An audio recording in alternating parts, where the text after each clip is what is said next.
Morning বন্ধুরা, তোমরা সবাই কেমন আছো? আশা করছি ভালো আছো। আমিও ভালো আছি গো। নতুন একটা সকাল, নতুন একটা ভিডিও শুরু করলাম।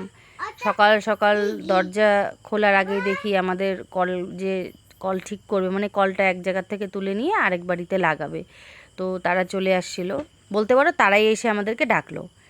তখন ওনাদেরকে নিয়ে গেলাম যেখানে আমাদের কলটা ছিল, সেটা দেখালাম। দেখানোর পরে তারা দুজন এসে কলটা ওপাশ থেকে তোলার চেষ্টা করছে। অনেক বছর হয়ে গেল তো কলটা এখানে লাগানো ছিল, তো একটু সময় লাগলো। পরে এই যে আস্তে আস্তে দেখো কলটা তোলা হয়ে গেল, পাইপটা তোলা হয়ে গেল। কত লম্বা পাইপ দেখো, মাটির নিচে ছিল। দেখছো, বাইরে থেকে কিছু বোঝা যায় না, ভিতরে কতটা নিচে পাইপটা ছিল। সেই পাইপটা ওরা তুললো, তোলার পরে কিছুক্ষণ পরে ওই পাশে নিয়ে যাবে। এখনও অনেকটা পাইপ ভেতরেই আছে, এখনও পুরোটা তোলা হয়নি। দেখো কিভাবে তুলছে। কলের কাজে, প্রত্যেকটা কাজেরই প্রত্যেকটা মানুষের একটা করে অভিজ্ঞতা থাকে বলো।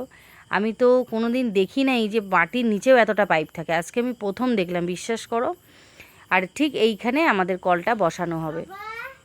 এখানটায় ওরা গর্ত করছে, গর্ত করে আবার কি কি বালু দিচ্ছে, কি কি দিচ্ছে। এই যে আমাদের পুকুর থেকে পানি নিয়ে ভিতরে দিয়ে পানি বের করা হচ্ছে।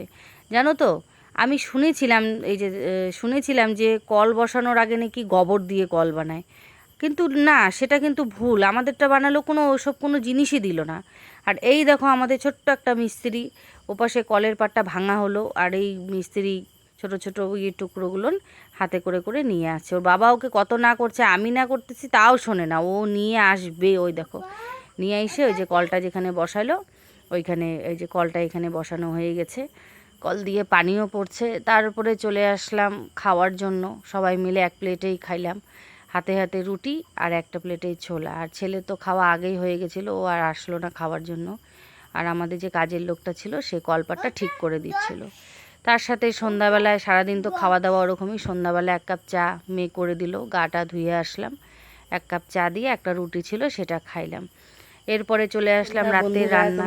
এই যে দু একটা মাছ ছিল, ওটা দিয়ে কচুর ডাল করলাম, এটা দিয়ে খাওয়া দাওয়া হলো রাতে। আমিও কাজই করছি, কাজের ফাঁকে তো তোমাদের সাথে একটু করে কথা বলতে হয়। জানো তো, এখন এত কাজের চাপ হয়ে গেছে না, তোমাদের সাথে ঠিক মতন কথাও বলতে পারি না। তবে চিন্তা করো না, আর কিছুদিন গেলেই সব ঠিকঠাক হয়ে যাবে। তখন সুন্দর করে ভিডিও করতে পারবো, দিতে পারবো, তোমাদের সাথে কথাও বলতে পারবো। এখন তো আমাদের খাওয়া দাওয়া সবার হয়ে গেল, ছেলেরও হইলো, ওর বাবা মেয়ে এখন খাইলো, আমি তার আগেই খাইছিলাম। মানে খাওয়া দাওয়ারও কোনো টাইম টেবিল নেই, মানে টাইম টেবিল বলতে কে কখন খাচ্ছে কোনো ঠিক নেই। তো এইভাবে করে খাওয়া দাওয়া চলছে, যতটুকু পারছি তোমাদের সাথে শেয়ার করছি। আশা করি তোমরা পুরো ভিডিওটা দেখবে, শেয়ার করবে, লাইক করবে, সাবস্ক্রাইব করবে। তোমরা সাবস্ক্রাইব না করলে তো মানে ভিডিও যে বানাবো, বা তোমরা কেউ কমেন্টও করো না, যারা যারা ভিডিও দেখো তারা কেউ কমেন্ট করো না। কমেন্ট না করলে, সাবস্ক্রাইব না করলে, লাইক না করলে কি ভিডিও করতে ভালো লাগে বলো? তোমাদের জন্যই তো ভিডিও তৈরি করি, বা তোমরাই যদি এগুলো না করো তাহলে কীরকম লাগতে পারে। যাই হোক, জানি আস্তে আস্তে হবে সবই ঠিক আছে, কোনো অসুবিধা নেই। যারা যারা আমার সাবস্ক্রাইবার আছো তারা খুবই ভালো থেকো, এবং যারা যারা নতুন দেখছো তারা অবশ্যই আমার চ্যানেলটাকে সাবস্ক্রাইব করবে, লাইক করবে, শেয়ার করবে, তোমাদের প্রিয়জনদের সাথে আমার ভিডিওগুলো শেয়ার করবে, ঠিক আছে? এর থেকে বেশি আর কী চাই বলো তোমাদের কাছে? এর থেকে বেশি তো আর কিচ্ছু তোমাদের কাছে চাওয়ার নেই। সব কথা পিছনে ফেলে দিয়ে শুভ রাত্রি। আজকের ভিডিওটা আমি এখানেই শেষ করছি। দেখা হচ্ছে কালকে একটা নতুন ভিডিওর সাথে। টাটা।